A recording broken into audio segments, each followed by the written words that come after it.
Hi ಎಲ್ಲ ವಿದ್ಯಾರ್ಥಿಗಳಿಗೂ educator Karnataka ಚಾನಲ್ಗೆ ಸ್ವಾಗತ. SSLC ಎಕ್ಸಾಮ್ 2024 ದಿನ ಬರೀತಾ ಇರುವಂಥ ವಿದ್ಯಾರ್ಥಿಗಳಿಗೆ ಗುಡ್ ನ್ಯೂಸ್. ವಿಷಯವನ್ನು ತಿಳಿದುಕೊಳ್ಳೋಣ. ಅದಕ್ಕಿಂತ ಮೊದಲು ಈಗ SSLC ಎಕ್ಸಾಮ್ ಏನಿದೆ ಅದು ಮಾರ್ಚ್ 25ರಿಂದ ಏಪ್ರಿಲ್ ವರೆಗೆ ನಡೆಯುತ್ತೆ. ಈಗ 6 ವಿಷಯಗಳ ಎಕ್ಸಾಮ್ ಅನ್ನ ನೀವು ಬರೀತೀರಾ.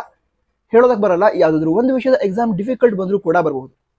ನಂತರ ಒಂದು ವಿಷಯದ ಎಕ್ಸಾಮ್ ಡಿಫಿಕಲ್ಟ್ ಬಂದರೂ ಕೂಡ ಬಾಕಿದೆಲ್ಲ ಸಬ್ಜೆಕ್ಟ್ನ ಎಕ್ಸಾಮ್ ಈಸಿನೇ ಇರುತ್ತೆ. ಸೊ ಈಗ ಎಕ್ಸಾಮ್ಗೆ ಪ್ರಿಪರೇಷನ್ ಏನಿದೆ, ನಿಮ್ಮ ಪ್ರಿಪರೇಷನ್ ಏನಿದೆ ಅದು 80ಕ್ಕೆ 80 ಬರಬೇಕು. ಆ ರೀತಿನೇ ಇರಲಿ. 80 ಸ್ಕೋರ್ ಮಾಡೋ ರೀತಿ ಪ್ರಿಪ್ರೇಷನ್ ಇರಲಿ. ಅದೇ ರೀತಿ ಫಸ್ಟ್ ಲ್ಯಾಂಗ್ವೇಜ್ ಏನಿರುತ್ತೆ ಅದರಲ್ಲಿ 100ಗೆ 100 ಸ್ಕೋರ್ ಮಾಡೋ ರೀತಿ ಪ್ರಿಪ್ರೇಷನನ್ನು ಮಾಡಿ. ಬಟ್ ಎಕ್ಸಾಮ್ ಹಾಲ್ಗೆ ಹೋಗಬೇಕಾದ್ರೆ ಈಗ ಎಕ್ಸಾಮ್ ಯಾವ ರೀತಿಯೇ ಬರಲಿ, ಅಂದರೆ ಈಸಿ ಬರಲಿ ಅಥವಾ ಡಿಫಿಕಲ್ಟ್ ಬರಲಿ, ನಾನು ಅದನ್ನು 100% ಎಕ್ಸಾಮ್ನಲ್ಲಿ ಪ್ರೆಸೆಂಟ್ ಮಾಡ್ತೀನಿ. ಹಾಗೆ ನನ್ನ ನಾಲೆಜ್ನ ಪ್ರಕಾರ ನನ್ನಿಂದ ಸಾಧ್ಯ ಆದಷ್ಟು ಹೆಚ್ಚು ಮಾರ್ಕ್ಸನ್ನ ಗಳಿಸ್ತೀನಿ.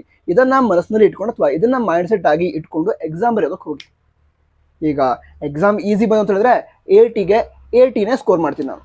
ಬಟ್ ಅಕಸ್ಮಾತಾಗಿ ಸ್ವಲ್ಪ ಡಿಫಿಕಲ್ಟ್ ಬಂದು ಅಂತ ಹೇಳಿದ್ರೆ 1 ಮಾರ್ಕ್ ಕಟ್ ಆಗುತ್ತೆ ಅಂತ ಹೇಳಿದ್ರೆ ಈಗ 1 ಮಾರ್ಕ್ ಅಷ್ಟೇ ಕಟ್ ಆಗಬೇಕು. ಈಗ ಯಾವುದೊಂದು ಮಾರ್ಕ್ ಕಟ್ ಆಗುತ್ತೆ ಆ ಟೆನ್ಷನಲ್ಲಿ ಮತ್ತೆ ಎಕ್ಸ್ಟ್ರಾ ಮಾರ್ಕ್ಸ್ ಕಟ್ ಆಗಬಾರ್ದು. ಅದಕ್ಕೋಸ್ಕರ ಎಕ್ಸಾಮ್ ಬರೋದಕ್ಕೆ ಹೋಗಬೇಕಾದ್ರೆ ನನ್ನಿಂದ ಸಾಧ್ಯ ಆದಷ್ಟು ಚೆನ್ನಾಗಿ ಎಕ್ಸಾಮನ್ನು ಬರಿತೀನಿ. ನನ್ನಿಂದ ಸಾಧ್ಯ ಆದಷ್ಟು ಹೆಚ್ಚು ಮಾರ್ಕ್ಸನ್ನು ಗಳಿಸ್ತೀನಿ.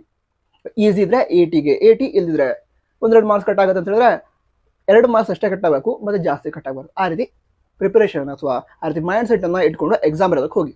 ಸರಿ, ಈಗ ಈ ವಿಷಯ ಏನು ಅಂತ ಹೇಳಿದ್ರೆ, ಈ ವರ್ಷ ಯಾವ ವಿದ್ಯಾರ್ಥಿಗಳು SSLC ಎಕ್ಸಾಮನ್ನು ಬರೀತಿದ್ದಾರೆ ಅವರಿಗೆ ಈಗ ಗೌರ್ಮೆಂಟ್ ಬಸ್ಗಳಲ್ಲಿ ಉಚಿತವಾಗಿ ಹಾಲ್ ಟಿಕೆಟ್ ಏನಿರುತ್ತೆ, SSLC ಎಕ್ಸಾಮ್ನ ಹಾಲ್ ಟಿಕೆಟ್, ಅದನ್ನು ಗೌರ್ಮೆಂಟ್ ಬಸ್ಗಳಲ್ಲಿ ತೋರಿಸಿ ಉಚಿತವಾಗಿ ಪ್ರಯಾಣಿಸಲಿಕ್ಕೆ ಅವಕಾಶವನ್ನು ಕೊಡ್ತಾರೆ.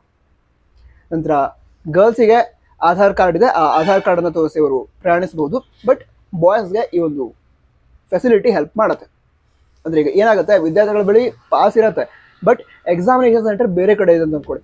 ಅಂದರೆ ಈಗ ಅವ್ರ ಸ್ಕೂಲಲ್ಲಂತೂ ಎಕ್ಸಾಮ್ ಇರಲ್ಲ, ಬೇರೆ ಸ್ಕೂಲಿದೆ. ಆ ಬೇರೆ ಸ್ಕೂಲ್ ಸ್ವಲ್ಪ ದೂರದಲ್ಲಿದ್ದರೆ ಆ ಸಂದರ್ಭದಲ್ಲಿ ವಿದ್ಯಾರ್ಥಿಗಳು ಮಾಡ್ಬೋದು, ಆ ಹಾಲ್ ಟಿಕೆಟ್ ಏನಿದೆ ಅದನ್ನು ಗೌರ್ಮೆಂಟ್ ಬಸ್ಗಳಲ್ಲಿ ತೋರಿಸಿ ಉಚಿತವಾಗಿ ತಮ್ಮ ಮನೆಯಿಂದ ಎಕ್ಸಾಮ್ ಹಾಲ್ವರೆಗೆ, ಹಾಗೆ ಎಕ್ಸಾಮ್ ಆದಮೇಲೆ ಎಕ್ಸಾಮ್ ಹಾಲಿಂದ ಮನೆಗೆ ಬರಬಹುದು. ನಂತರ ಎಕ್ಸಾಮನ್ನು ಚೆನ್ನಾಗಿ ಮಾಡಿ. ಎಲ್ಲ ವಿದ್ಯಾರ್ಥಿಗಳಿಗೂ ಆಲ್ ದ ಬೆಸ್ಟ್. ಬೇರೆ ಡೌಟ್ಸ್ ಇದ್ದರೆ ಕನ್ನಡ ತಿಳಿಸಿ. All the best. ಜೈ ಹಿಂದ್, ವಂದೇ ಮಾತರಂ.